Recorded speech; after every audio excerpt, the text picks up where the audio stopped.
New year వేడుకలపై eagle team పంజా విసిరింది. నిన్న రాత్రి హైదరాబాద్ లోని 60కి పైగా పబ్బుల్లో తనిఖీ చేపట్టారు. 4 పబ్బుల్లో 5 డీజేలపై డ్రగ్స్ తీసుకున్నట్టు గుర్తించారు.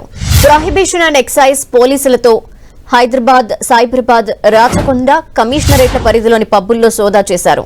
అర్ధరాత్రి వాహనదారులకు రోడ్లపై కూడా డ్రగ్ టెస్టులు నిర్వహించారు.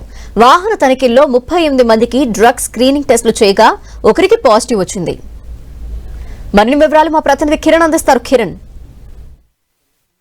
సంవత్సర వేడుకల సందర్భంగా ఈసారి ఈగల్ టీమ్ పబ్లోని డీజేల మీద ఫోకస్ పెట్టినట్టుగా చెప్పవచ్చు. ఎందుకంటే గత ఏడాది అనుభవాల నేపథ్యంలో కూడా ఈసారి పెద్ద మొత్తంలో సిటీకి న్యూ ఇయర్ సందర్భంగా డీజేలే ఇది డ్రగ్స్ తీసుకొస్తున్నట్టుగా గుర్తించారు. కానీ ఈసారి పెద్ద మొత్తంలో అంటే 4 పైగా డీజేలను ఈసారి 4 పబ్బుల్లో 5 డీజేలను ఈగల్ టీం అరెస్ట్ చేసినట్టుగా చెప్పుకొస్తుంది. వీళ్ళందరికీ టెస్ట్ చేయగా డీజే ఆపరేటర్లు డ్రగ్స్ తీసుకొని ఉన్నట్లుగా గుర్తించారు. బఫెల్లో, వైల్డ్ వింగ్, అదేవిధంగా వేవ్ పబ్ తో పాటు పలువురు డీజేలను కూడా ఇందులో శ్రీధర్ పాటు డేవిడ్ అనే వ్యక్తి కుకట్పల్లిలోని ఒక మాల్లోని పబ్ లో దొరకగా ఇతడు తన్వీర్ సింగ్ తో పాటు మణిభూషణ్. ముఖ్యంగా చూసుకుంటే మన డేవిడ్ అనే వ్యక్తి గోవాలో మద్యం అంటే డ్రగ్స్ తీసుకొని ఇక్కడికి వచ్చిన తర్వాత అతని ఆనవాళ్ళు బెడ్ కాంపీల్లో బయటపడిన పరిస్థితి కనిపిస్తుంది. కాబట్టి పూర్తి స్థాయిలో ఈసారి డ్రగ్స్ కంట్రోల్ చేయడంలో కూడా ఈగల్ టీం చాలా సక్సెస్ అయినట్టుగా మనం చెప్పుకోవచ్చు. ముందు నుంచి డీజేల మీద ఫోకస్ పెట్టడంతో కూడా ఈసారి కొంత గతంతో పోల్చుకుంటే ఈసారి నూతన సంవత్సర వేడుకల్లో